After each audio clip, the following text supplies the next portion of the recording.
Just watching the new Hellboy. I'm enjoying it. Fuck good. How's your day been? Like, has it been good?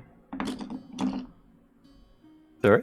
How has your day been? Has it been like Oh. good? Yeah, good.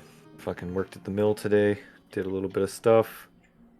Went and finished off another job. It took a little while. And that was about all. It was hot as balls. Fuck, it was hot today. Yeah, it was hot down here in America too, and it's surprising that it's hot for you. That means it's definitely hot up here, down here. Oh yeah, man. It was trying to think in Fahrenheit, high 80s, Holy which is fuck!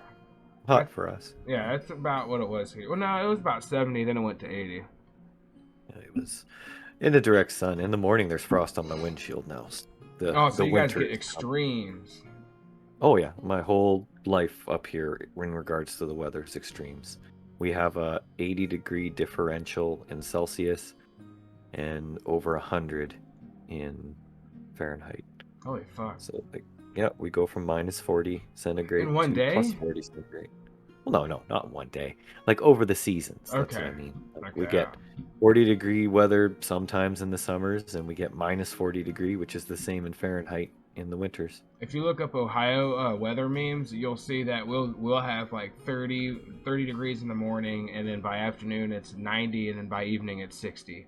Like, we get extremes. Like, we'll get thunderstorms, snowstorms, and then just drought weather. It's weird in Yeah. Ohio, bro. It's like an That's anomaly pretty to the much- rest of Midwest too. Huh. But from what it sounds like, you guys kind of experience those extremes as well. Yeah, man, we just get a lot more cold for a lot longer. Yeah, it seems like your stuff is like spread out over time, whereas us, it's like, rapid fired, but still the same principle. Yeah, you just don't get it sticking around. Like, you just get tired. I of would the appre- cold. I would And it's appreciate- a long winter. Fuck. Yeah, so like for you, your long your long seasons suck. I would like a long season or a consistent season. Like, this year is like the first year it hasn't rained much. Like, at least in my area, it rains every year heavily, like almost year round, but it hasn't, and it's been way hotter than it normally is too, which is concerning. Oh, don't be. We've only been keeping track of weather for 200 years. Mhm. The same scientists that tell us about climate change are the one that told us there used to be mini ice ages. So fuck all those facts. They all just lie for whatever the times are. I mean, that's a perspective to have. Well, it is. Well, think about it. We have to melt the polar ice caps. We're caught between a hot sun and a hot Earth core. There's nothing on Earth that actually makes cold air. All air conditioning does is take the heat out of the air. That's true. So there's We nothing aren't that's going to creating cool cold down air. the Earth naturally anyway. There's nothing we can do to stop it. You're going to go fucking ask the sun to turn it down a little bit? Go to the Earth's core and try to cool it down? Like, Well, fuck off. part of Let the that Earth do what also they do. is like them destroying, like, forests and shit just for building factories and these $250,000 homes and shit. That also is Oh, a that's contributing factor to why the Yeah. weather is so hot and shit.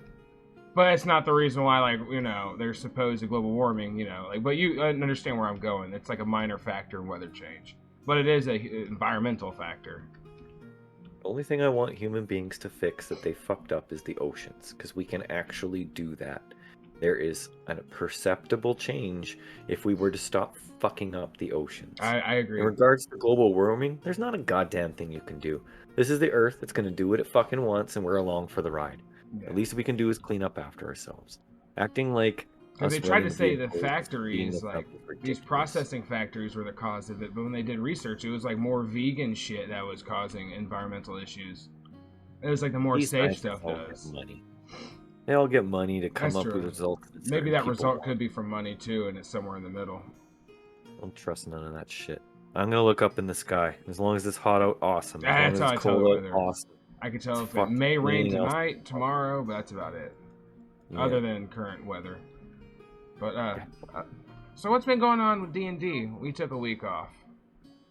We did. Basically. And remember, I'm working we were on in the the middle 2-hour of a. video. So, like, I'm working on that 2-hour video because I'm doing some special editing stuff, making it a little bit more presentable for my Okay, man. standards. So that's why it's taking a while. But anyways, continue. Sorry. This was a 5-session battle. Oh It my was supposed to god. only be about 3 or 4, but Xander forgot it was Tuesday. This last is right after the Tuesday. war, right? This is like right after the war. or the final battle This of the is world? after that big battle. Yeah, oh yeah, the war's all done. This is that big battle that's taking place at the castle. I'll pull up the maps in a sec here.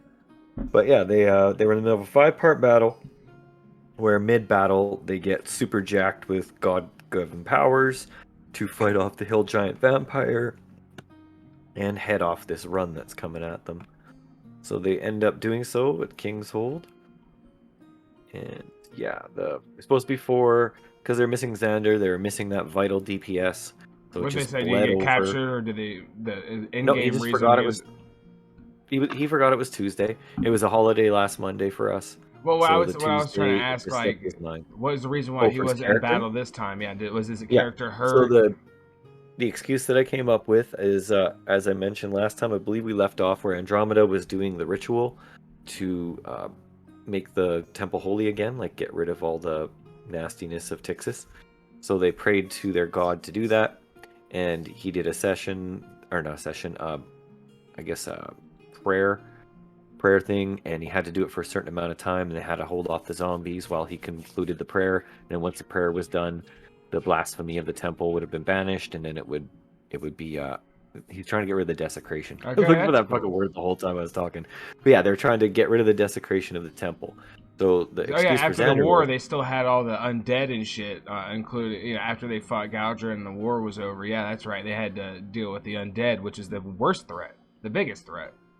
yes, and that was their choice. They got to choose whether they were going to help the Northlanders or they were going to go to the wall. I'm Or to the partially wall, recapping the walk. for my own sake, so I can remember where we're at. Yeah, that's fine. I'm going to show you the screen, and I think you'll remember. There it is.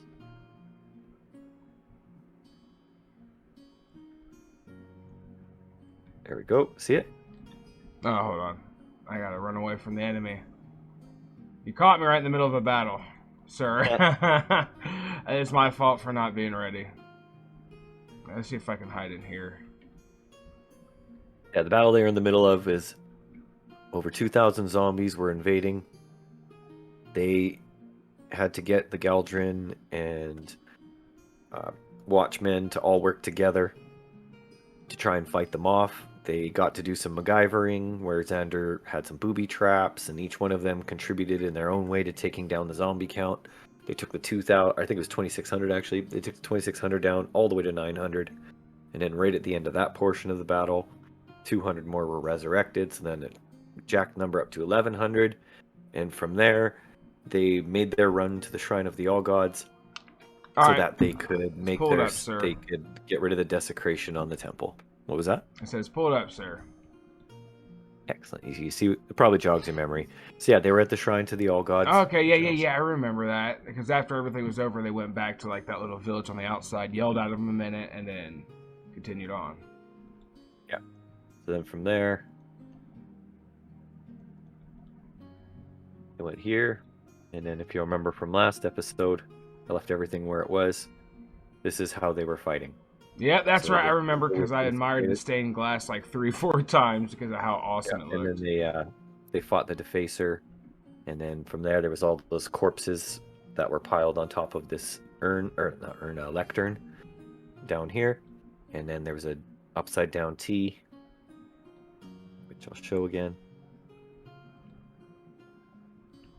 So there was this T here, and then they had to get rid of the desecration on the temple. So they ended up doing that. And where we left off last time was right? T is for Tixis, yes. So they got rid of the Tixis, and then the Andromeda charged outside right into the midst of zombies. This whole area is chock full of zombies. Tons of them everywhere. So they left position in the battle, we left off basically where they are right now. So after I talked about this portion of the battle, Xander ended up having to, or he forgot about the day. Yeah, so he was hurt. The excuse I came up with is he took over for Andromeda after she did the first part of the ritual, and then he did his part of the ritual as a representative of Duke as well. And in that way, he could kind of be explained away from being in that part of the battle. Because he just ran out here last time. They got a couple attacks in. It's easy to just pretend in your head that he never left. He stayed there the whole time. She ran out. Now she's surrounded by the zombies. So I like that. I really only asked about that for the sake of like continuity for the podcast yeah, no worries. because we're telling it Yeah, like I a just didn't know how story and far not like a back I D&D should go. game. So we've What? got the hill giant vampire. He was over here, and then they also had some elite undead. There was 3 ghasts. Oh yeah, big 3Gs, bro. Yeah, that's right. Because gas are my favorite Yeah, paranormal entity in D&D so far, other than the Beholder. But that's not really paranormal. That's more accursed, elder god type no. thing. Keep in mind, this battle was never meant to be overly hard because I jacked them up. They got stat boosts, immunity to most, Yeah, pretty this is much like everything these undead can do. side questing. No, not side questing. This is the big end battle. Like this is supposed to wrap up this chapter of the entire Okay, story. the war's This is over, but their the battle is still contribution. the battle of that final. The final Well, battle of the war is still going on, but the war is over. yeah, the war itself is over because they had choices to make. There's consequences to everything. If Yep, they'd have that's true. chosen to go to help the king of Northlands or like the Alric, the guy who was going to try to get the Northlands away from Galdrin, then they would have succeeded in doing that. And then this would have happened. Because they're not here to prevent what we're doing right now, the castle would have been overrun, Tixus would have obliterated all opposition, and he'd have started moving unopposed across the Northlands. So because they chose to go this route instead, they saved everybody. They've now stopped the foothold dead because they're going to win this battle. We played it out. They end up winning this battle. Took quite a bit of damage, but they did okay. So they Every get leader attacked needs by... opposition worthy of opposition, or they would go unchecked, and we see how people end up when they're unchecked in power. But it sucks that they left that guy unaided. It is, yeah, but that's what happens, right? He was fighting Yeah. superior odds. The Galdrin army was the best in the world. He had a bunch of Northmen who hated each other. It took him forever to get them all together. Once he got them all together to fight, they just faced superior odds. Because Withers took over all of the supplies that were supposed to Oh go to the Watch, yeah. they were able to then just... They had a supply base that was far closer than Galdrin. And they were able to just pummel the Northmen and push them to where they won the war. Yeah. Okay. I remember now. I see the logistics in it all, which is shitty for them. You know, the good guys, the watch guys. So they end up doing the battle without Xander, as I've said a couple times now, so we'll go past this. So Quick was up on the roof. The whole time he's been sitting there, the Hill Giant Vampire actually left off over here at the end of that one. So Andromeda run out, Quick knew he was there. Shaw was at the door, Sverg was making his way up. These doors are technically open, wide open so that they can be seen out, and the zombies are bearing down on everybody. The Hill Giant Vampire saw them up on the hill, wanted to see what was going on. Quick watched him the whole time as a gaseous form, because he's a huge gaseous form, because he's still a large creature. And he ended up here. And here's where he coalesces back into himself. Oh shit. The ghasts and the wraiths are making their way down through the zombie horde to get close to them. But the wraiths, while they're not held up by anything because they're insubstantial, so they can just pass through walls, they can go underground, the whole bit, they have to get there in a timely fashion. The ghasts have to actually shove their way through the zombies. But they're no pushovers, and they have no compunctions about killing anything that gets in their way, so they just manhandle their way through the crowd. Quick sees a couple of each of these things bearing down on them. I'm going to call these the elite undead for this. That just makes it easier. Yeah, okay. The It ghasts makes normally sense. have a bite and claws that cause paralysis, but they are immune to this paralysis. So other than that, they just do D4s and D3s. They're not huge damage output. They rely almost entirely on the ability to paralyze their opponent. So without that, they're not that elite.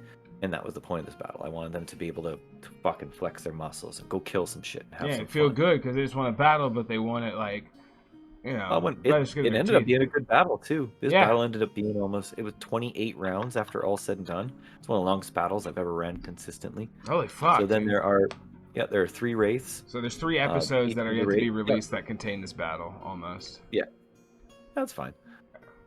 So yeah, the 3 wraiths, 3 gas. The wraiths steal your strength when they hit you. Oh, that's And good when you debuff. attack them, you have a 50% miss chance unless you use something magical. So with that in mind, most of their powers are taken away. The wraiths are still immune, like they still have a 50% miss chance whether they can be hit by objects, like swords and that type of thing. But if Andromeda uses her Call Lightning, which is what she ends up doing, she's able to hit them and actually hurt them quite well. So now I'm just going to go through the battle as it progressed. I might get a round here and there mixed up because there's so many of them. At this point, there's been an ongoing battle for about 17 or 18 rounds. I believe we start this on the 18th or 19th round. And from that point, Andromeda runs out, as I said. She sees the zombie horde bearing down on her and decides to put her back to the wall and watch the door. So, oops. Anyway, move. She moves back over here so that she can reach across the door because she has 10-foot reach. She should be able to cover anything coming through there that comes at Zverg. Shaw decides he's going to attack the Hill Giant Vampire, but Quick wants to let the Hill Giant Vampire pass beneath him so he can try to steal his ability to control Undead, like he's already done in the past. And it's an effective tactic, and the whole group is behind him. Hell yeah, bro. He goes around. He should be a bit. Sorry, I was just quiet. I was laying in my bed. My dog was in my bed. I was chilling with him. But I'm listening to The you. Hill Giant Vampire walks his way. So he gets to about there and starts calling him out. Shaw has not actually gone out yet. You fucking midget pussy! I am challenging you. So he basically comes out, and actually he does say stuff like that. Like he's yelling at Andromeda I'm straight speaking across for from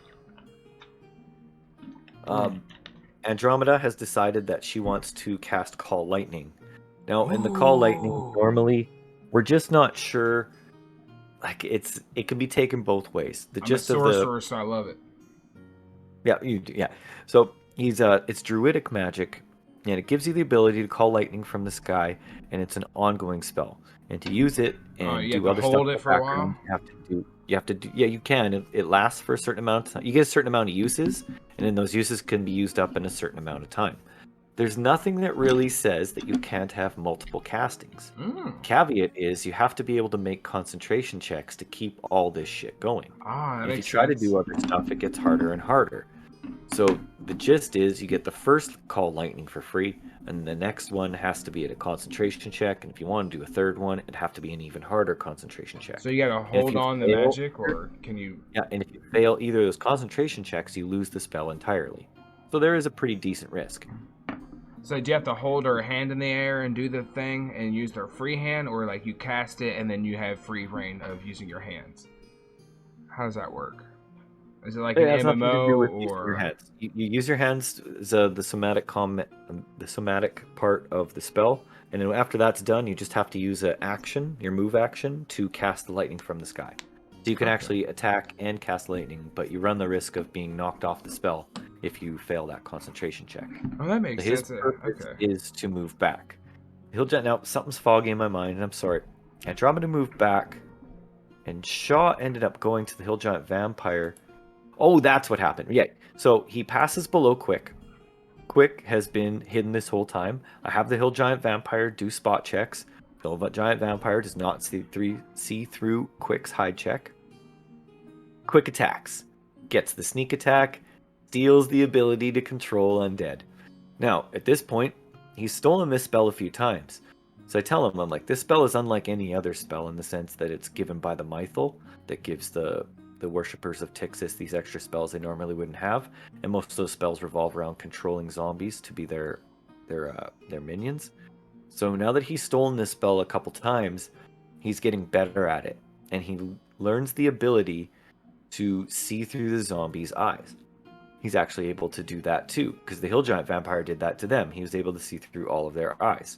So he takes over the zombie after attacking him, and then tumbles down. That's what he did. He went off the roof, tumbled down after he hit the vampire over here away from him to lure him away. So then the Hill Giant Vampire ends up slipping his disc. Yeah. He ends up making the tumble check and following Quick. So he charges Quick from there. He succeeds the tumble? Oh yeah, Quick's awesome at tumble. Okay, so good. Quick succeeds at the tumble, gets over there, Hill Giant Vampire, hot on his heels. Shaw charges him through the doorway, boom, tied him up. After that, Quick tumbles away. Back onto the roof. When he's on the roof, the Hill Giant Vampire screams at his incoming elite minions to kill the halfling because he doesn't understand what's going on. Because he's retarded. Well, he's not very smart. His intelligence doesn't get buffed very much by being a vampire. Yeah, pretty much. So he's just confused. So he just starts attacking Shaw, screaming at his minions to attack Quick, just This because he's hoping if he autistic kills Quick, he'll get screeching. his ability back. Now, at this point, Quick hasn't actually commanded the zombies to do anything that he took over. So now he, after doing that, luring the Hill Giant Vampire down to Shaw, he gets him tied up, and then Quick takes the opportunity to command the zombies. He tells the zombies to attack the Hill Giant Vampire. Reason being, if they go at the vampire, they're going to clog this area up, which will make it harder for the ghasts to get to them. The wraiths, they can't stop, they know it, but the idea is to clog up the Hill Giant Vampire and just get those extra free hits in with the zombies on his side, and then also to, yeah, just that was the plan. That's a good plan. Andromeda this whole time casted 2 rounds of Call Lightning, and also she was able to pick out a couple of the wraiths, and she starts attacking the wraiths right away with lightning strikes. She has 2 of the spells going simultaneously, and I also gave her, since she was god enhanced, I gave her the best version of it, because if it's stormy outside, you actually get better Call Lightning, and that makes sense. Nice. So I just said you get the power from your god to just call down the best version of it. He's tossing around 3d10s, he's loving it, casting them all down, killing wraiths on their way up, or at least doing that. Zverg, in the meantime, Zverg has been in the back. He's been casting spells at the Hill Giant Vampire from the safety of the fucking inside of this room. The zombies are making their way around everything. Again, this is like Walking Dead style. They're all shambling their way towards it. Shaw, all by himself, is taking on the Hill Giant Vampire. He gets hit quite a few times. Hill Giant Vampire's hitting on plus 17, which means he's fucking hitting. And then when he does hit, he does a d6 plus 14 or something retarded. I didn't give him a weapon because I wanted it to be like, they're vampires. They're not really scared of anything. They don't need weapons. They just use their claws and their bite, that type of thing. Well, not their bite, but their claws. So he's attacking Shaw back. It's going really well. During that whole battle, things progress to about here. Quick ends that whole battle by basically being a gangster ass getting motherfucker. attacked by the gas. I don't remember exactly how he gets back down to the ground. He ends up being surrounded by all 3 of the ghasts. You said Quick, right? Yeah, Quick. I imagine him doing like a roll move and then spinning, chopping at all their fucking knees in the roll spin. Yeah, and this is where he ends the combat. I'm sorry, this is like 3 weeks ago. I can't remember exactly how he got down there. Maybe he didn't go back up on the roof like I'm thinking. But either way, he is surrounded because we just played 2 nights ago, and we took over from this portion here. Zverg, in the meantime, has been casting all the magic that he has at the Hill Giant Vampire. Shaw has been beating on the vampire. Andromeda's been casting lightning strikes at the wraiths. The wraiths end up making it all the way to about here, and Shaw, Hello? I think the closest one to make it to him got to the other side of him, but Andromeda's been hitting them as long as she can see them. So 2 of them are essentially wiped out immediately. Like they don't even really get there. One of them flies through this house, gets to the other side right here, Andromeda finishes him off. And then as the second one from here gets out to the other side of the house too, Andromeda just finishes him off. Because she hits him before he gets through the house and into the other. So the point is, Andromeda spent most of her time taking out the wraiths because she had the best chance of doing it. In the meantime, Quick, just through being the one that the Hill Giant Vampire told him to go after, the ghasts eventually get to him. He actually doesn't take that much damage because, like I said, they can't paralyze him. Yeah, true. Yeah. Actually, I don't recall you saying He's that, taken- but that's fucking good to know. Yeah. I forgot He that you on said average it. between 5 and 8 hit points of damage when he does actually get hit, because they all jacked up ACs too from the buff. So a lot of this stuff needs 20s to hit him. The only one who doesn't, Ooh, obviously, is okay, I'm following now. But yeah, they're sitting okay. Like, this is supposed to be a battle where it's just heroic as shit. Like, good old-fashioned 80, or not 90s, like 90s action flicks where everybody has plot armor fucking 8 inches thick. And that's what I wanted this particular battle to be. It was never meant to be a hard one because the hard shit's coming. Zerg hits him with magic missiles, hits him with scorching rays, lightning bolts. He has all sorts of magic at his disposal, and he does a significant amount of damage. In the whole time, the Hill Giant Vampire is no slouch in combat. He has fast healing. Normally, he could only be damaged by certain weapons, but again, I gave them all the ability to get through it. The only thing they can't bypass is his fast healing. He has 126 hit points, something that neck of the woods. So a lot of hit points too. And he's healing 5 hit points every round. over the course of it took them, when they finally like actually got down to doing damage on him, he healed about 6 times. He healed 30 hit points. In reality, they did over 150 damage to him before he was down. If they didn't have any of the weapons, and I didn't give them any of the buffs, they'd have got obliterated in this fucking combat. No ifs, ands, or buts about it. They're good, but they're not so good that they can fight all these zombies, fight a far superior foe in the form of a hill giant vampire, and fight all these elite undeads, which they had no answer to. The whites would have just flown through everything. Yeah, Andromeda more than likely could have killed most of the whites the way she did, but once the gas got around quick, love quick to death, but there's no fucking way he'd have survived against all 3 of them. Even if they had to roll 20s, only one would have had to slip through. Once he does and he fails that paralyzed check even once, the coup de grace, he's out in one shot. They basically just cut his throat or rip it out, and he's dead. Like dead. So this could have been deadly for them. In the meantime, Xander made his way back. Unfortunately for him, most of the stuff was dead, because like I said, if he'd have been there for that battle, he'd have put the extra DPS on whichever of these groups of actual bad guys that mattered. He'd have been able to make that difference to do the tide, and then we would have finished that last session. I'm not trying to shit on him. Life happens. Oh, yeah, So life does what he happen. did this battle was he ran up. He realized Quick was surrounded, so being the paladin, he wanted to help him immediately. So he went out, ran around the corner.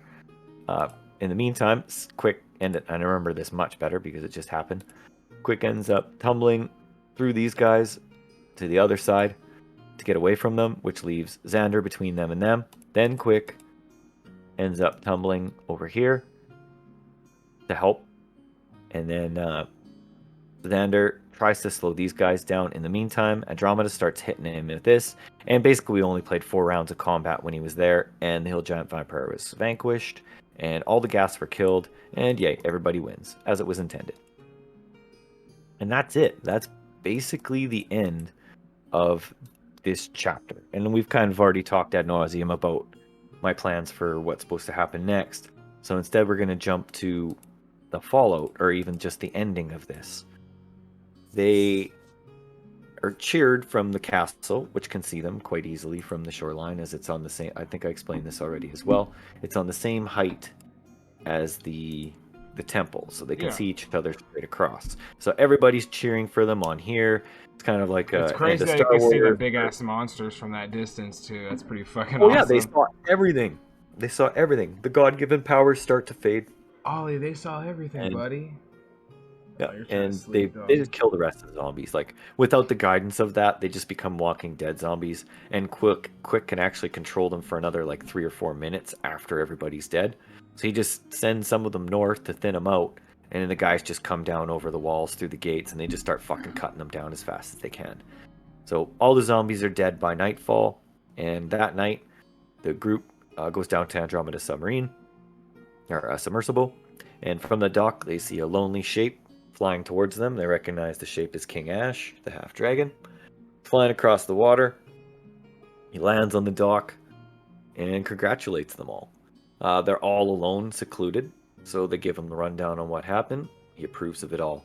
He tells them he's there as the representative to choose the new High Protector, because High Protector Nathans was killed.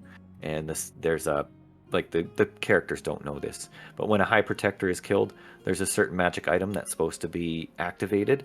And that's what after the last battle, where Nathan's actually was killed and everybody wanted to make Shaw the leader, and then they went and looked at the rules and they realized there was all this protocol they had to follow.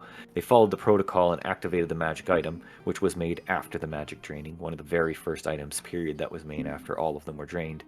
And after they activated this item, it sends out a signal to the rulers of all the countries involved in this coalition, and they all are aware that the High Protector's been killed.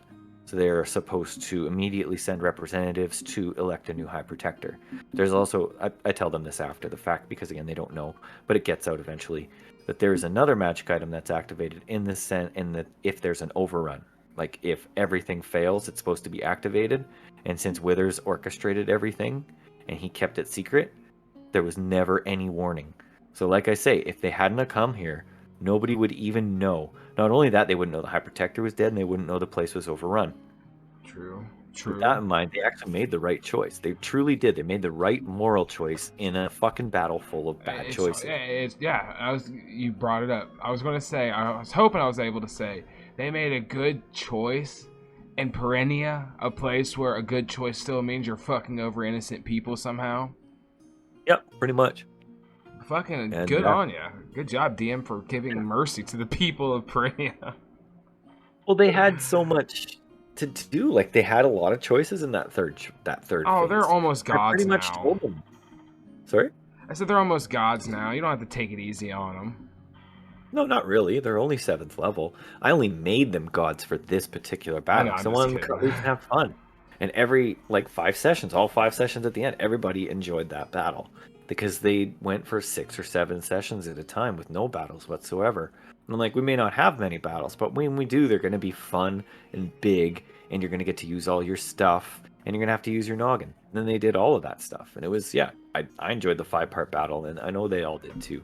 So it's a good way to end off that chapter. Yeah, And for now we're sure. dealing with the fallout of that. So this is like the prologue of So this they chapter. didn't help the During this prologue. Northlanders going to be in like Civil War or Free for All War, right? Yeah. Since they didn't help them. Oh, I'll tell you that, but I don't want to say on the podcast quite yet because I don't know when we're going to get to that portion. Okay. But I'll tell you after. I Anywho, assumed they're as all in the much dock. because that was the other option they had versus say you fighting off Texas curse type shit. Oh yeah, they got some stuff to do. All right, And, bro. yeah, we actually went through it all last night too, so I can get to it. So King Ash meets them down on the dock. They're all alone. They give him the rundown, and then he looks at them all conspiratorially after they give him like that. So his people knew that he was coming. They come down. Oh, sorry. I was also saying that they get the magical pulse, and everyone's supposed to send representatives. He explains that he's there at the call of the pulse, and he's going to come to vote for his representative. He thanks them for all their service and gives a signal to his people. His people start filing down. You can't see me pointing. Huh? His people start filing down the road towards Use your the fucking mouse, the thing asshole. as soon as they see him, because it's kind of hard to miss a giant half-dragon man, Uh, and you- start filing you through think the that, portal bro. that brings them. Sorry? I said you think people can't miss it, but you forgot Yeah. people are dumb now. Just imagine how dumb they were back then in the fantasy world. Well, there's always someone on the lookout for undead, so I mean, it gets out that okay, King I'll Ash give is you very that big one. out there. Even He is retards can technically the spot only them. half-dragon. Sorry? I said even retards can spot a half dragon. I guess since that's like the only job some people have. I believe it. Instead of making you repeat yourself. Okay, yeah, he is the only half dragon too. So they see him, they start filing through the portal. All of them get through the portal, and then he shouts up at the Galdrin and the Northwind Watch, and he says, "See, I stuck to the truce and the peace treaty. I did not go anywhere I shouldn't go and fight in any battle I shouldn't," which mystifies the companions because they don't understand the fine print of the peace treaty that King Ash had to sign. Peace treaty that King Ash had to sign, he was not allowed to lift a finger against Galdrin for 20 years. That's crazy. Not only that, yeah, they had to pay 100,000 in indemnities. Fuck They are not that. allowed. They are not allowed. They already did. They already paid it. I He know, didn't but care. you know what I'm saying. He The could've principle been is fuck wiped out. that. Yeah, he also didn't lose any land. He's just not allowed to settle Oh. any naval bases for 50 years. That's kind of So shitty, for but 50 years, that's they a are good not deal. allowed to have a naval base. There's ways around it, but as you're going to see, it's going to be irrelevant. So from there, he looks around, yells that up at them, and they all nod because they understand it too. The only ones out of the loop are the characters and the people on the watch. And then he himself turns to the characters. Now they're all alone. He puts his back to the people on the wall, and he slowly and very empathically looks at Andromeda and says, "When I was flying here, I saw a giant wooden monstrosity. It is probably the largest ship I've ever seen, and on the name of that ship it said the Andromeda. I'm sure you know who might be on this ship at this time. And I just happened to see this, and I'm not allowed to do anything to them. But you, my dear, there might be something you want to take care of." Yep. And then he flies away. Oh, this is juicy. This is juicy, bro. So they get exactly what I'm getting at immediately. Please and don't they be a begin red herring, discussing or I'll amongst one fucking kill another. you. It's not a red herring. Alright, If they, thank you. okay, you'll see what happens. Okay. So it is not a red herring. I'll tell you that right now. Withers is on that ship. He is fucking there. He is on it. It is the Andromeda for real. The 100 hippogriffs are there. The 2,000-man crew is there. It is exactly as I described. It is exactly that ship. And I tell him this. I'm like, I'm not fucking with you. King Ash wouldn't fuck with you. I'm not fucking with you. if you want to go after Withers, you have 1 day before he's supposed to get here. That's what King Ash estimated at the pace that it was going. So he just lets you know that and fucks off. What do you want to do? Because everybody in the group obviously understands the importance of what's happening. What right you're now. emphasizing. They haven't seen Withers in over 2.5 years. The last time they saw him was over 2.5 years ago, and a lot's changed. And all they hear about is how he's winning. He is Charlie Sheen winning all over the place. He's rich, he's powerful. It's crazy that he's able to do that. Everybody loves him. He is the household name. He is like Winston Churchill to them. Like, he is that guy. That's a good comparison. Yeah, it for notoriety. For notoriety and leadership. Like, I'm not saying he's a good leader, but you know what I mean. He's a piece of shit, but yeah, he's the guy who gets away with it, right? He's known for being able to be a piece of shit and being still considered a genius. With the right things. Yeah, gets away with the right things. So with that in mind, fat bastard, the group talks. So Andromeda goes out for a smoke. No worries. So Andromeda goes out for a smoke, thinks about it, and before he goes, I'm like, look, I am telling you about this. You have 24 hours to do this. You could rush it, but it's not going to be like you can just smash and grab him. You're going to have to do a bit of recon before you do it, and then go in there with what you got. You can rest for 8 hours, but just be aware that it's not going to be like you can just walk on there and find him alone.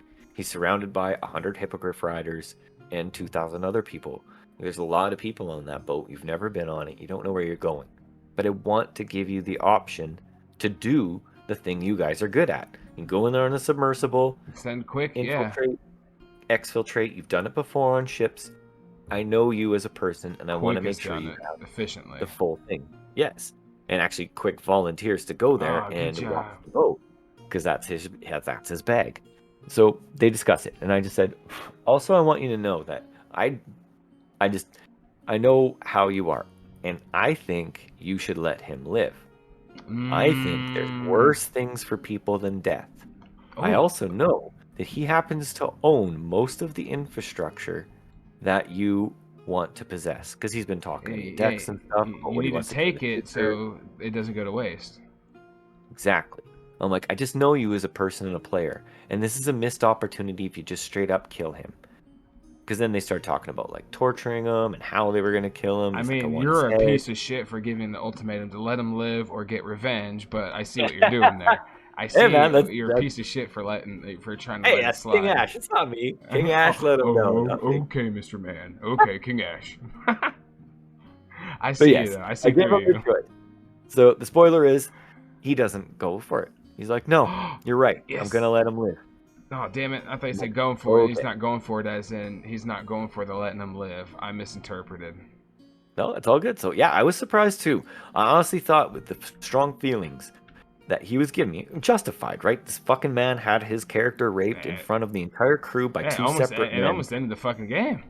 Yeah, it almost ended the game, too. Like, this was a big deal, and we haven't really touched on it since then either, because it's not something you really talk about IRL or in-game, right? Yeah. So all these feelings are flooding to him, and he's like, yes! I have him, and he's like Jack now too. He's got all these god powers because he's the chosen of Dukes. He's like, I fucking got this, and I could see this in him. Like, good, this is how I wanted him to feel. So if he's gonna go in there and kill him, it'll be under his direct. I'm like, I will not stop you, but I'm also letting you know, like, I'm not making it easy. It's not gonna be a cakewalk. You're gonna have to make checks. I recommend sending in Quick first.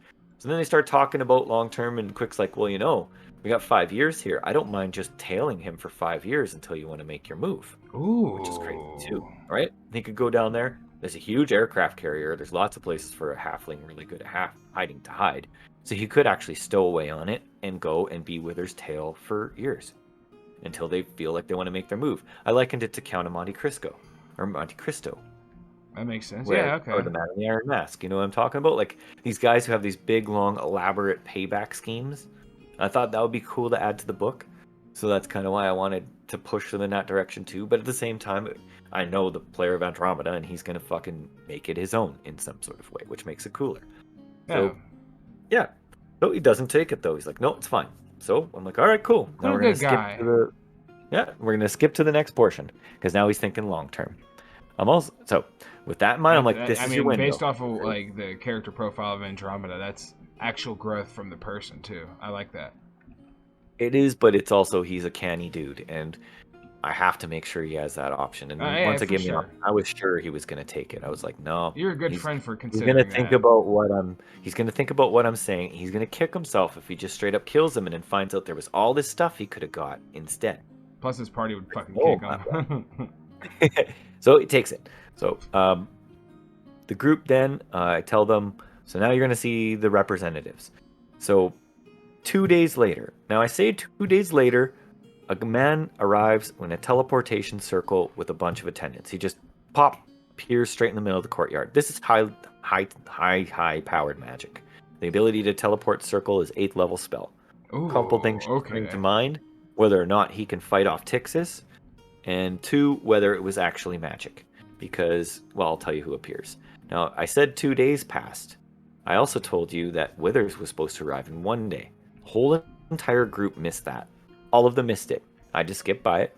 That's right. That's I told them funny. you have 24 hours when King Ash said that he thought that boat would arrive. And they're like, no, it's fine.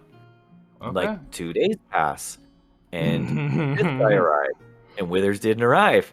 And they were like, but they still hadn't picked it up. So I actually get through all the representatives before anybody realizes Withers didn't arrive. So I'm going to do the first one. So I describe him pretty much like what I'm going to say. A man appears in the courtyard. He startles everybody. In the midst of him are and he is naked except for a small codpiece covering his privates. To either side of him are 2 completely naked women with fronds to cool him. So basically picture like palm fronds and Yeah. the girl's cooling him. Although, of course, Like he's the now leaf in King's fan, the Hold, fan where it's leaves fucking- type thing. Yeah, fan leaves, only he's now in the middle of a cold area. But they're still doing their job. Because with it's him are status, it's 5 not practical. sorry, not 5 attendants, 6 attendants, and then a 7th attendant. He is surrounded by all of them, arrives smack dab in the middle. Everybody's fucking startled. In the middle of his forehead is a blue gem that gleams. Ooh, I'll just give you inside fancy. baseball. It's a magic item that lets him do that they made almost immediately because You say you'll give me the inside baseball? Yeah, well, everybody, right? Like I didn't know if that was Sort, a term or not. That's new to me. Yeah, he's from Sort, which is modeled on that Desert Empire or the Desert game Dark Sun that I was going to do. Oh yeah, okay. I say that the man you look at, his skin has been cut for the first layer of it so that he is completely scarred head to toe. He's also missing an eye on his left side. He is huge and buff and tan, and he looks like Conan. And of course, as soon as I started describing how the skin had been ripped off, they knew exactly who I was talking about. I say he introduces himself in Swordian as Mitra. Ooh, okay, that sounds like a Conan god. Yeah, I think that is a Conan god or goddess. Do you remember the name Mitra? No, I do not. Vaguely, Mitra's familiar, I should say. Mitra was the name of Quick's character in Dark Sun. Oh, He introduces himself as where it King started. Mitra. That's right. He also says that he is there to represent the 7 kingdoms of Sort, one of which, and he starts listing off the rulers: King Boulder, King Eldarel. I remember. And I basically made all their old characters in Dark Sun the kings of the individual. It's been so long since I heard those names. I just like the names and I wanted cool rulers. So that was just a little Easter egg for them. I'm like, they're not exactly your old characters, but you can liken them enough that it'll make your nostalgia bone happy. So with that in mind, Mitra, almost naked, is showing his power too. Remember in Dark Sun, it's kind of sexually it's a little bit sexual undertones because it was made in the 80s when stuff was fun. And the whole thing, the more wealthy you were in tier, which is Sort for me, the less clothing you wore, because you were basically telling people, I'm so rich and powerful, I don't even need clothes to protect me from the sun. So the more naked you were, the more sign of power and privilege it was. So Mitra arriving almost butt-ass naked in the middle of this cold climate was like him flexing in front of everybody, Hulk Hogan style. Like, fuck all of you, I'm powerful, I'm here. So he announces himself, he lists off all the kings, he says he represents all of them, he is the current dictator for all of them, because they're almost like a republic, and they send him to do that. Then he makes his way towards the battle hall where all of them stay. So he arrives, then 2 days later, the representative from Fangorn arrives. He arrives on the back of a manticore with a green dragon at his heel. He arrives in the middle and lands in the courtyard. He speaks to the green dragon and he speaks to the manticore, in Fangorian, which only a few of the group understand, but Zverg, the Zverg who wants to be a polyglot, Zverg understands and is able to actually hear what he says. He tells the Manticore, which is totally subservient to him, to wait and kill anybody that tries to touch it. And then he warns everybody that anybody who tries to touch the Fangor or tries to touch the Manticore will die. So that's Satisfor as a Manticore. And then he also speaks to the Green Dragon and tells him to keep an eye on the Manticore so it doesn't eat anybody needlessly. The dragon is subservient to this druid. Oh, That's really? a huge You can deal. control a dragon, dude? Correct. And not only that, Zverg senses 4 spells were actively running on him. 4 spells of such high power and high caliber that he actually surmises that this is the leader of Fangorn. The leader himself came here to come over and choose the next High Protector. That's so pretty these are sick. very powerful people. So far you've got 3 actual rulers of them there. 3 actual rulers of 3 of the countries there right now. So this is a very important decision, is with the gravity and what I'm trying to get across to them. Plus, they get to hobnob with all the rulers of the world. So with that in mind, they see all this go down. They learn a lot about the Fangorian Druid. He does not announce himself like Mitra does. He basically talks to his animals, or his animals, because monstrous companions, we'll say, and then struts across the courtyard without even looking at anyone and straight into the battle hall to his room. Again, I tried to make him haughty, and so that he was somewhat mysterious. Now, there's only one person who hasn't arrived yet, or one representative, I should say, who hasn't arrived yet. 1 day after the last one arrives, Withers arrives, and he arrives to fanfare. He brings his aircraft carrier right into the bay at dawn. He's been parked outside of this place, waiting to be the last one to arrive for 6 days. He was fashionably late, as only Withers can be.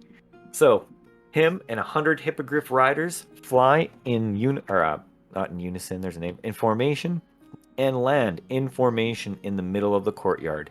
He takes his time so everybody can see them coming in, so that everybody from Galdrin in the garrison can come out and cheer him on.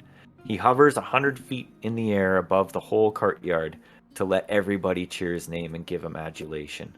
And this is the first time in 2 years they get to visually see their nemesis. Yes. They're already talking, and I'm like, I go to describe him, and they just start interrupting, and they're like, he looks like shit, doesn't he? He looks gross and haggard. Fucking pussy. Like, no, Faggot. he looks like a fucking Chad. The last time you saw him, he was somewhat portly. He drank a little too much. You're a dick. He just looked like a fucking dickhole, but now he looks like a Chad. Everything about him looks better. He sits on a hippogriff like he's ridden it his whole life. His jaw seems bigger. His bearing seems more regal. Everything about him seems better. And it just fucking angers you to your core. Fuck, Andromeda was so mad. I'm like, you want to say it, but he is good looking now too as a female. She's like, oh. I'm like, so and there's some transition. And like, do you remember the movie Highlander, where 2 Highlanders could sense each other when they were within proximity? I've never seen Highlander. Yes. So Highlander, that's what they can do. 2 Highlanders can sense each other when they're in proximity so that they can battle.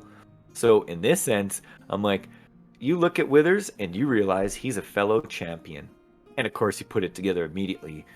Grim chose him, didn't he? I'm like, well, yeah, you said no to Grim, because remember, I gave him a choice between Duke and Grim. To be the champion of Duke or be the champion of Grim. He said no to Grim. So Grim went to someone else. Someone else who had actually done a lot for pushing his name. Because Withers was the one pushing the naval battle. The only reason that he preferred Andromeda to Withers is because Andromeda had the invention that made more dead bodies go into the ocean than anything else. Oh, His really? submersible killed far more people in proportion than Withers' naval battles. Because most naval battles with Galdrin weren't naval battles. They outnumbered and outgunned all of their competition so much, they were just glorified they were just blockaders. They blockaded ports, and then they shelled them from the shore. They never really had any ship-to-ship fighting. So while Withers did a lot to spread Grim's name, sheer dead bodies was all Andromeda.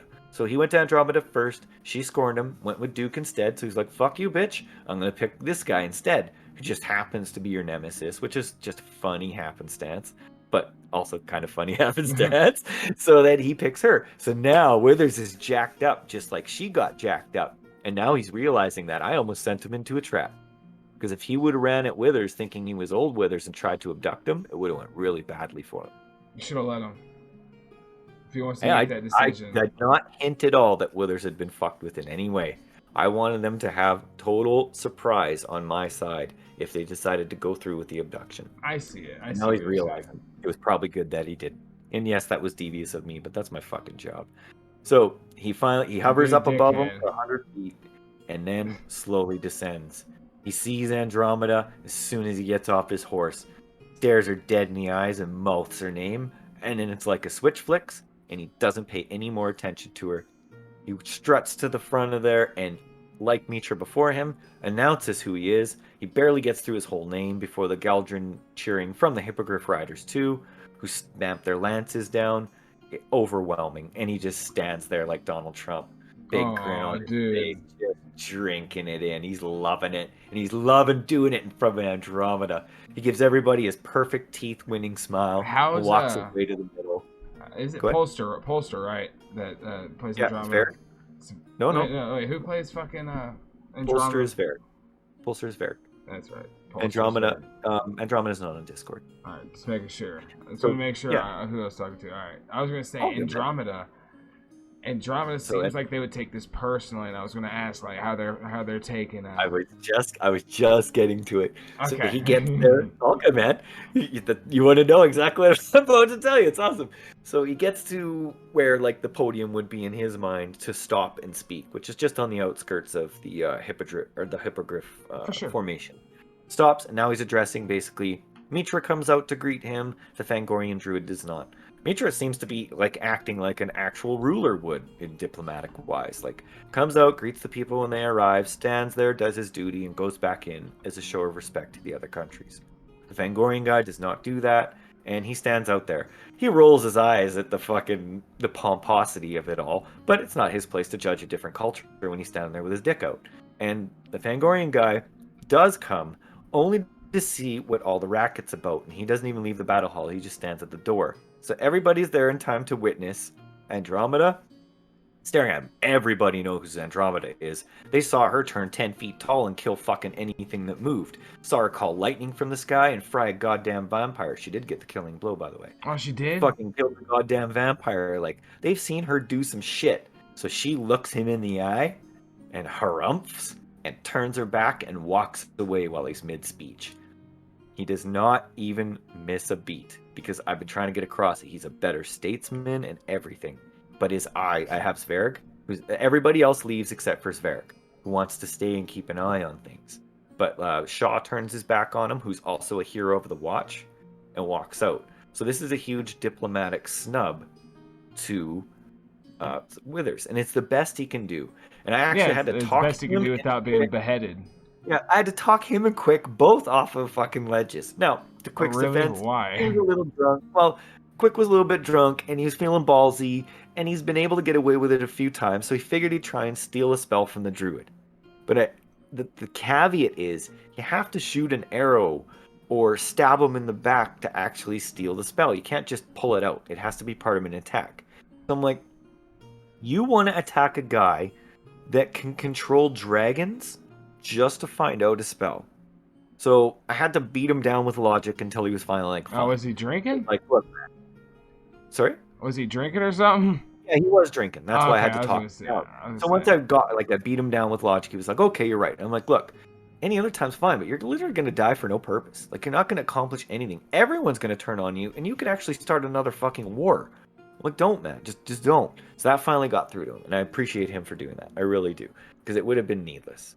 Andromeda almost did the fucking same thing. So Andromeda goes and says, well, I want to slap him. I'm like, Jesus fucking Christ. I just said this to Quick. You were around all this diplomacy stuff, right? You're around all these people, and you want to attack these other powerful people in front of so many witnesses. Like, this is bad. And to his credit, Andromeda did not even, no hissy fits, no nothing. He just sat there for a minute, thought. He's like, no, I'm going to turn my back on him and walk out.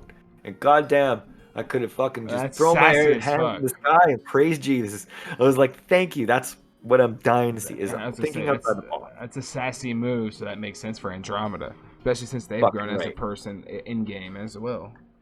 Exactly. It's like you can grow as a statesman. Well, I can grow as a stateswoman. Turns his back on him, walks out with his buddies. Little bit of a kerfuffle, but again, like I said, Withers doesn't falter, but his eyes never leave Andromeda as soon as he sees her. Even when he's obsessed with her, right? And the object, and he didn't even know she was here. He did, and he did, and he didn't. He didn't know she was here when he was already on his way here because he didn't know where the group was exactly. He has people scrying to find her, but again, she kept going out to this same fucking area of woods every day, so he wasn't sure if she was with the group or not. He had a feeling like she's not gonna leave the guys that have been there for her from day one. But the same token, he doesn't know. So now that she's there in his grasp again, right fucking in front of him, he can't let the obsession go. And everybody else knows he's obsessed with her. It's kind of that dirty little secret. But I had to explain to him too that now that you've been talking to the soldiers and you've had some downtime and Shaw is such good friends with everybody, he's learned that there's two versions of what's going on. One is like a conspiracy theory, which is the truth, and the other one is the accepted one. What I can liken this to is JFK getting assassinated, or one of those big things where everybody believes one thing, but there's always this little bed of other people that believe something else. And in this Yeah, case, the little bed of people that believe something else are really, they're the ones that are correct. Like the conspiracy theorists are correct on this one. So the conspiracy theory is she is just some woman that Withers became obsessed with when he got stuck on a boat with her, which is pretty much, or an island with her, slandering which is is pretty much the slander. truth, right? You spread the And that's real what the rumor. yeah, soldiers told him that, right? Because all the guys that were there with him didn't really like Withers, so they were like, "Who's this dumb whore?" So they just threw her name in the mud and told people the truth. Withers said something else.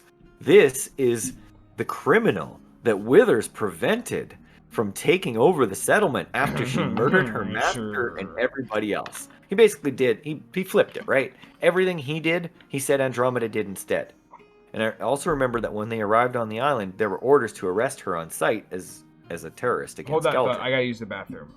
Yeah, actually, I'm gonna get a drink, so just pause it. I'm gonna pause recording too.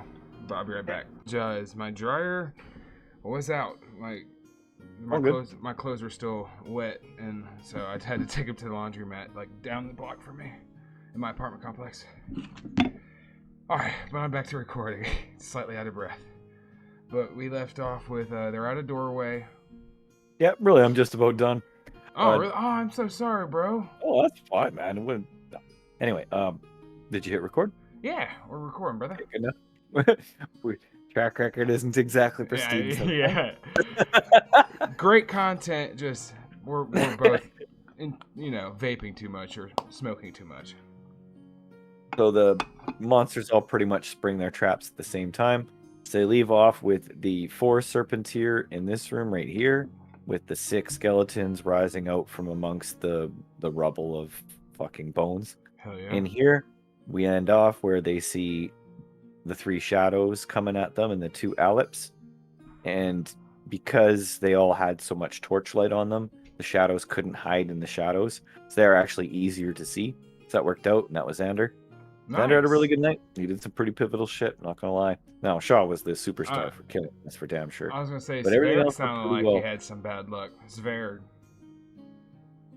Zverg just had the bad throw at the beginning. Other than that, he held his own. It was cool that he got to kill a bones pillar. Or bone spur. Like that was pretty neat. Sorry for asking what the hell's wrong with you, Zverg, earlier. I apologize. It was only once, and I blew it out of proportion. My bad. It'll be okay. Okay, so yeah, that was where we left off. So yeah, that was it for that night. What's up next for him? The dungeon still? Or? So I don't know what they're gonna do. I recommended. I'm like, you guys got 24 hours. You only need 8 hours of rest to fully heal and get your spells back. There's nothing saying you can't retreat here. Now, there's something I skipped by that I didn't mean to. In between the bone spurs dying and them going down the hallway, they actually did figure out what the desecration was.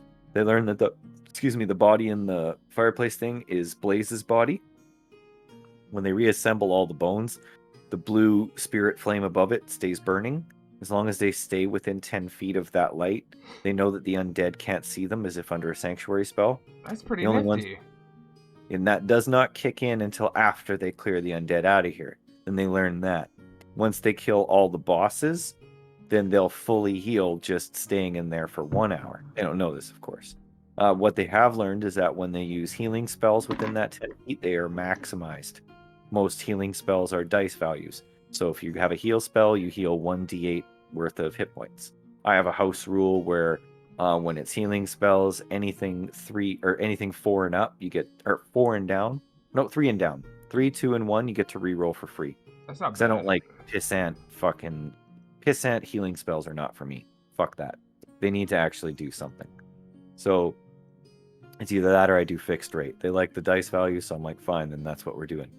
So they get to normally heal at a die value. They just heal. If it's a D8, they get 8 hit points back as long as they do it within these confines. So they're going to So turn that's this what I into a recommend. I said, fortress? you guys haven't actually attacked any of these undead yet, which means technically you can run back here and they can't see you because you never attacked them. If you attack them first and you run in there, they can follow you in there and attack you within the confines, no problem. But as long as they don't attack them and don't draw blood and just retreat, they'll be okay. I don't know if they'll follow my advice. We'll have to see. So they're done with this dungeon, even though there's still undead around? No, that was it for the night. Oh, okay. For some reason, That's I was where we like, left man, that off was. on Tuesday. For Yeah. some reason, my brain was like, man, they really defeated this dungeon like lacklusterly. But I am just too stupid to realize that, yeah, it doesn't make sense if they're staying on if they're going to be in the dungeon still, if they completed it. You know, my brain isn't working correctly. It's been a while since we talked. They're outnumbered by things that are pretty deadly up here, and they are vastly outnumbered. What room? What room is that? So room C has the shadows and the Allop in it, and there's only 3 of them. They can get strength drained pretty quickly.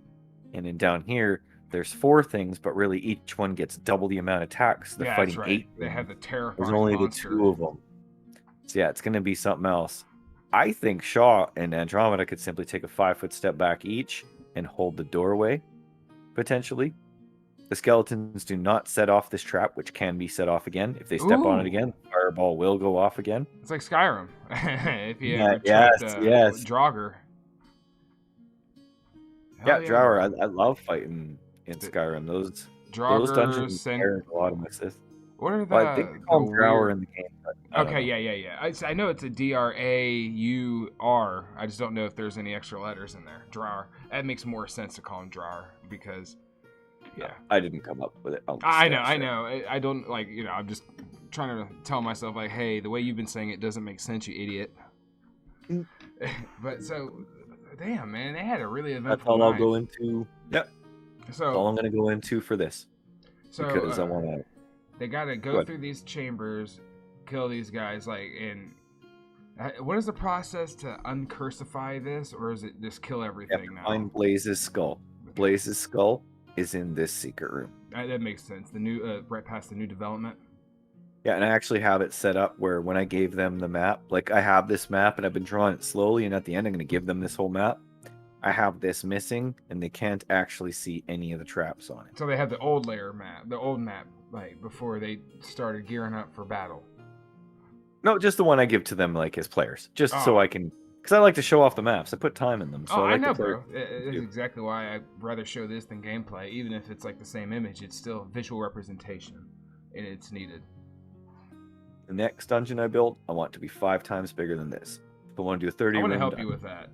Like, I would take my MMO nerd ideas and then combine it with yours. Since I would like you to pick the monsters. Ooh, you could pick. I need the monster manual so I could do. That would be fun. Yeah, and all you got to do is look for. I have to set parameters because that's the way the game works. We'll talk after this. But I can set it up so that I'll just give you the challenge rating I want, and I'll tell you what won't work, and then we'll go from there.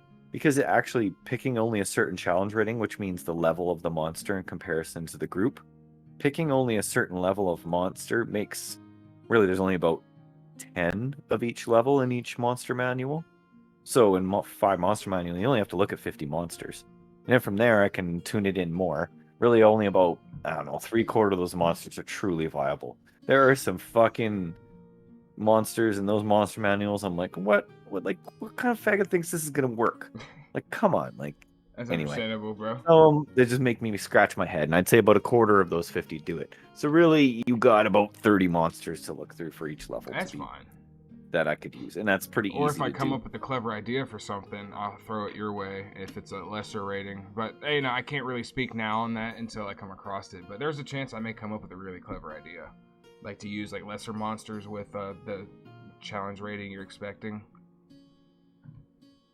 Really add to like trash mobs, you know, to where you don't need to put like, let's say 5 level 7s there. You could put like 10 level 4s or something, like, you know what I mean? That's Yeah, kind that's of what I'm exactly getting how at. it works. You can also level up monsters. So if you're like, dude, I like this monster, he's a bit under, Oh, but it really? says you can level up to their level. Yeah, every monster manual entry has a way to level it up if it can be leveled up. I'll check that And then out. some of them top out. Yeah, That's I've actually had a lot of fun leveling up lower level monsters. Sometimes just when they level up and they grow a size, which is very common. oh, like When they Pokemon grow from evolution. medium to large, the buffs are huge. They get like +8 strength, +8 con, like all these massive buffs. And all of a sudden, this guy that looked like he couldn't be much of a monster is like this shit kicker. The only disadvantage is you put a lot of effort in something that can die immediately. That's why what I like to do is find lower challenge rating monsters and make elite versions of them, Oh, just a that's couple, good. That's a good and just idea. spice it up. And then I got that from MMOs completely. They'd always have that like one champion level guy. So I just put a champion level guy with a few of them. And that 30-room dungeon one I want wandering monsters in it that don't regenerate necessarily, but they might miss them for many tries at a time. Because a 30-room dungeon, they're not doing it in one crack. Yeah, that's for sure. And I'm curious to see what they do if they do that. That's like a significant portion of a campaign or like a long-term session, long-term like adventure. But Yeah. what do you have any specific plans for the party in this dungeon, or is everything you had planned just laid out there and it's up to them to? It's all laid out. I have everything laid out except the Skull Lord himself, which I want to put a little more thought into. The main bad guy in D is a wrecker. I have a Ooh, backup that plan sounds where if I cool. misjudge it and I just fucking annihilate them because they are at a disadvantage, and I I I gotta trimmed look up them what of a 2 wrecker is. abilities and they're still a bit out of their ballpark just because of his damage reduction and how hard it is to bypass. So if he somehow wins, I have what I think is a cool idea to not kill them and put them in one of my favorite things, a really bad scenario, like a no-win scenario They kind should of talk thing. to like I love another doing that to them. prisoner, and I'd be like a crazy like prisoner that's been in there for like 10 years. How you Oh, doing, guys? Not like that, it's but more old much English. more than that. Let's just say if this monster fucking defeats them, he's gonna make them spring him from here. So they have to Oh, they choose become whether like they want to die or whether they're shells. gonna unleash a monster on the world. So Oh, it should be interesting. that'd be cool. Like if that happens to them, they make new characters, and then their old characters, the ones that are still living, are bad guys with the monster. You know, they become the bosses of E, D, C, B in the construction chamber. That'd be interesting. But that's a whole new Love campaign to that think idea. of. Or be zombies or shadows, but that's cool. I've also Well, you get what I'm saying. They batted around the replace idea the of, enemy types. I batted them around the idea of turning them into vampires. Ooh, that's fucking So good because vampires are really intelligent if D&D stay true to like the idea of a vampire being intelligent. vampires are stacked. They have like +4 level adjustment or something crazy. I think we So if you're kind of level discussed it a 8, bit. you're considered a level 12 if you're a vampire. What? Yeah. Oh Like my they give god. you so many abilities, it's unreal. That's So, awesome. and huge stat buffs, and yeah, the negatives are pretty insignificant on my world because they would go to Tix's side and they get to fight the battle from the other side, which is actually a pretty cool It's like an perspective. Oblivion Gate in Elder Scrolls Oblivion. But so I might as well cap this out so I can get on talking about the monster thing because it seems like we can have a little mini episode about that. But oh yeah, you don't have anything to show, do you? Like for the monsters? No. Do you? At the end of the episode, I was going to ask if you had any projects upcoming, but it's just Perennia, right? Yeah, that's basically what I do. Work on this once in a while. I need them to give me something. This dungeon is kind of the last thing before I do get to fully plan. Well, we can talk then. They've changed their mind 3 times since we talked. Like, I'm not committing to fuck all I until got you. they're committed to something. And then once they are, yeah, I'll tell you everything I want to do, but I have nothing to report right now. essentially we're at a standstill while we do this dungeon. All And I've right. just been loving the party interactions. Andromeda's Sounds pretty really butthurt right good. now, so we'll see. Xander sounds like he, like I said, just jumped right in and became a brother immediately. But, Oh yeah, man, he's doing great. And like during the 3 weeks, like the boys were not thrilled because 2 of those weeks I was sick, and then yeah, the third week, one guy had a course. So it was like 3 weeks, and we're like all chomping at the bit. And I swear to God, I don't feel better unless I play this fucking game. I haven't I could felt tell by myself talking for to like 3 weeks. you. I could tell. Yeah. You're more talkative when you get to play. I Mhm. guess I'll end this here. Thanks for listening, everybody. I hope you enjoyed the new start after the war. Thanks, guys. All right, let's end this. Come on.